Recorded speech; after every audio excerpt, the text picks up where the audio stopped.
এক হুজুর একটা পোস্ট দিয়েছে ডাক্তার জাকির নায়েক সম্পর্কে।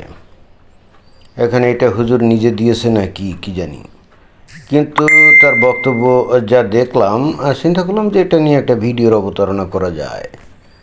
হুজুর কি বলছে? হুজুর বলছে যে আমরা শুধু সমালোচনাই করে গেলাম, কিন্তু কখনো ভাবলাম না পৃথিবী দ্বিতীয়বার এমন আরেকজন ডাক্তার জাকির নায়েক আদৌ পাবে কিনা। অর্থাৎ হুজুর বলতে চাইল যে বাংলাদেশের অনেক হুজুরই তো এই যে ডাক্তার জাকির নায়েককে সমালোচনা করে, বলে সে তো আরবি জানে না, কোরআন হাদিসের আরবি সে পড়ে নাই, পড়তে পারে না, বা এগুলোর অর্থ জানে না, সে তো কোনো মাদ্রাসা থেকে পাশ করে নাই, কোনো আলেমের ডিগ্রি নাই, ইসলামের ডিগ্রি নাই, অথচ সে বিশাল আলেম হিসেবে নিজেকে দাবি করে।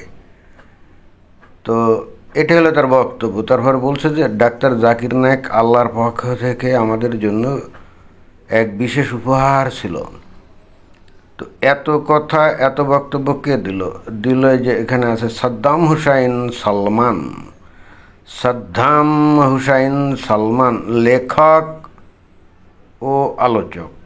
আচ্ছা, অর্থাৎ এমন ধরনের গুরুগম্ভীর এবং তাৎপর্যপূর্ণ বয়ান যে হুজুর দিয়েছে, তার চেহারা মোবারকটা তো আমাদেরকে একটু ভালো করে দেখা উচিত।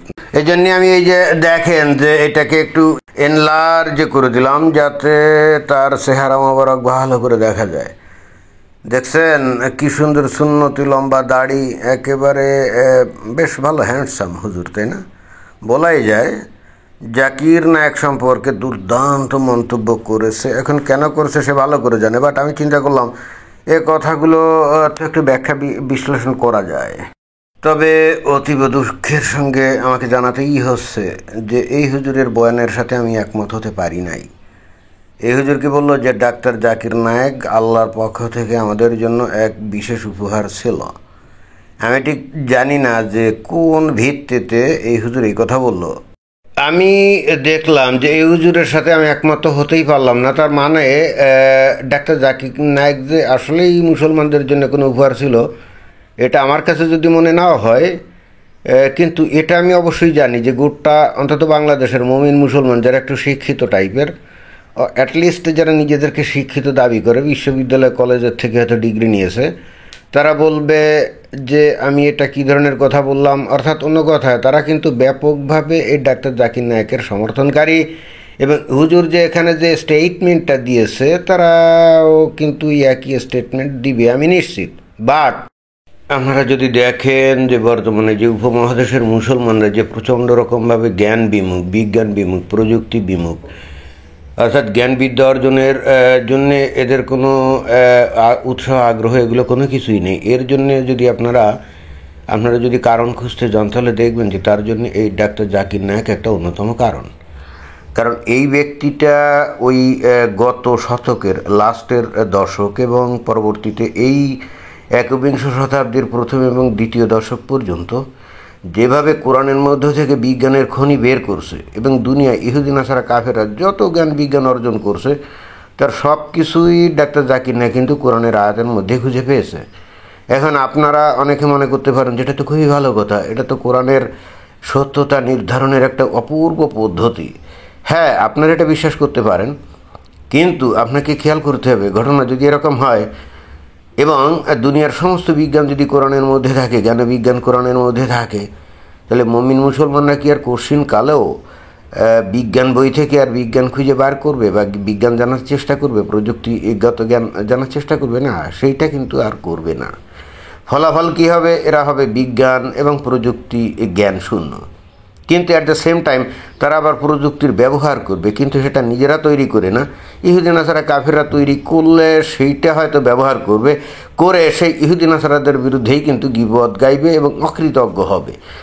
আজকে এই যে বাংলাদেশের মুমিন মুসলমানদের মধ্যে আপনারা দেখেন যে ইহুদি নাসারা কাফেরদের বিরুদ্ধে যে প্রচণ্ড রকম ঘৃণা এবং ভারতের যে হিন্দুদের প্রতি প্রচণ্ড রকম ঘৃণা, এর উৎস কী? ডাক্তার জাকির নায়েকের এই কোরআনের মধ্য থেকে যাবতীয় বিজ্ঞান আবিষ্কারের বিষয়টাই কিন্তু মূল উৎস। কেন? আপনারা দেখেন যে ডাক্তার জাকির নায়েক কিন্তু সরাসরি ঘৃণা প্রকাশ করে এরকম কোনো বাণী নেই। অথবা মুসলমানদেরকে জিহাদের জন্য প্রস্তুত করে, এ ধরনের কোনো বাণী নেই।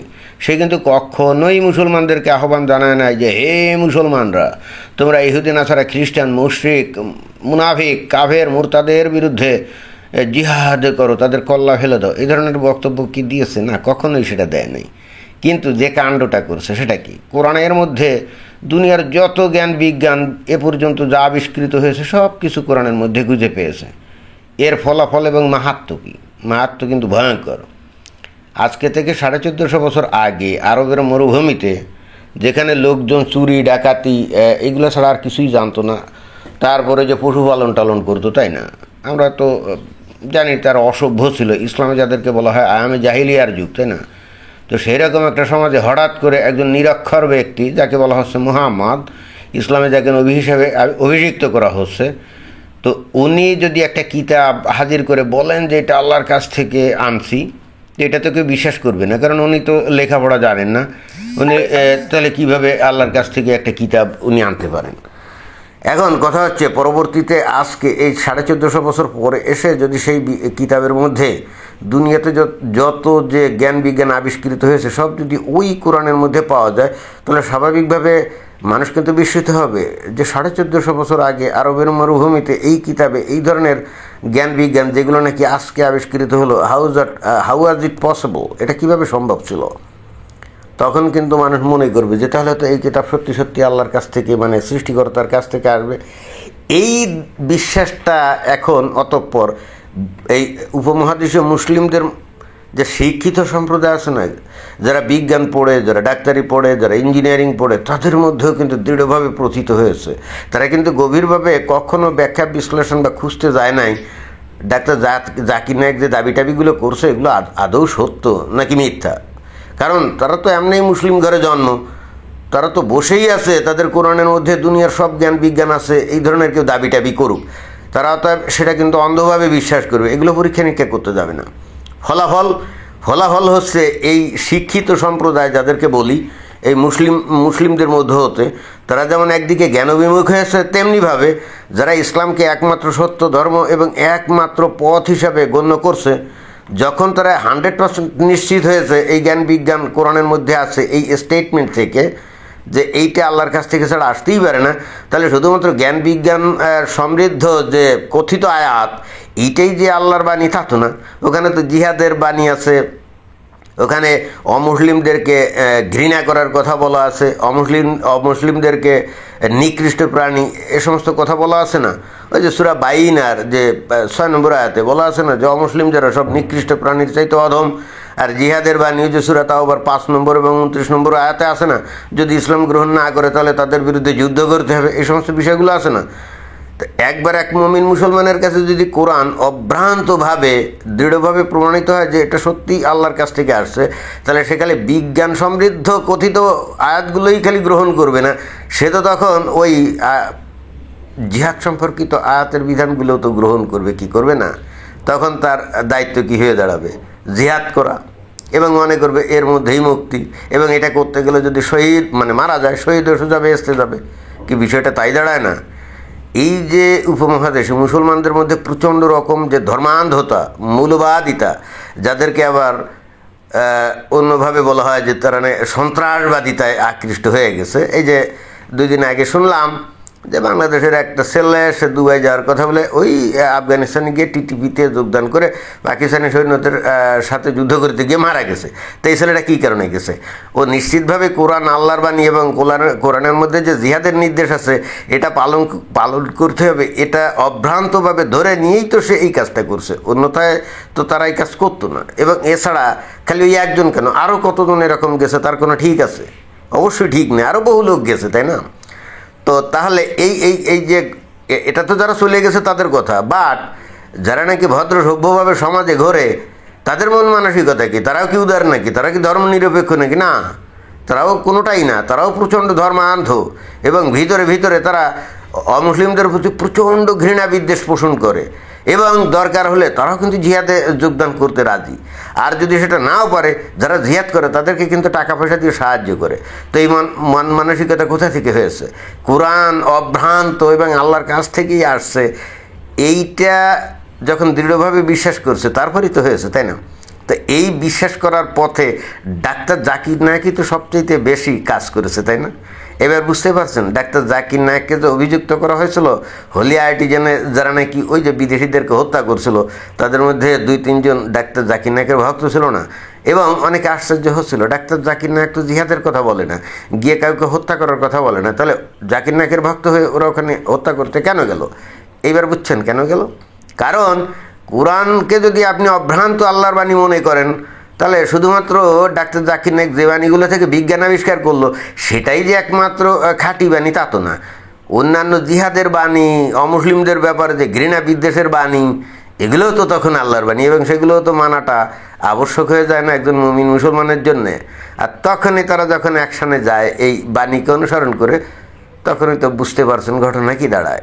এবং একই সাথে যে অমুসলিমরা হচ্ছে নিকৃষ্ট প্রাণীর চাইতে অধম, মুসলমানরা তো এটাও তখন দৃঢ়ভাবে বিশ্বাস করে। এর ফলে বাংলাদেশের মুমিন মুসলমানরা এই যে ভারতের হিন্দুদেরকে ঘৃণা করবে না তো কি, তাদের সাথে বন্ধুত্ব করবে না, এবং একই সাথে অতঃপর বাংলাদেশে এই হিন্দুদের ঘৃণা করা বা ভারতীয়দের ঘৃণা করা, এটাই হয়ে দাঁড়ায় এখানকার রাজনীতির একমাত্র আদর্শ, তাই না?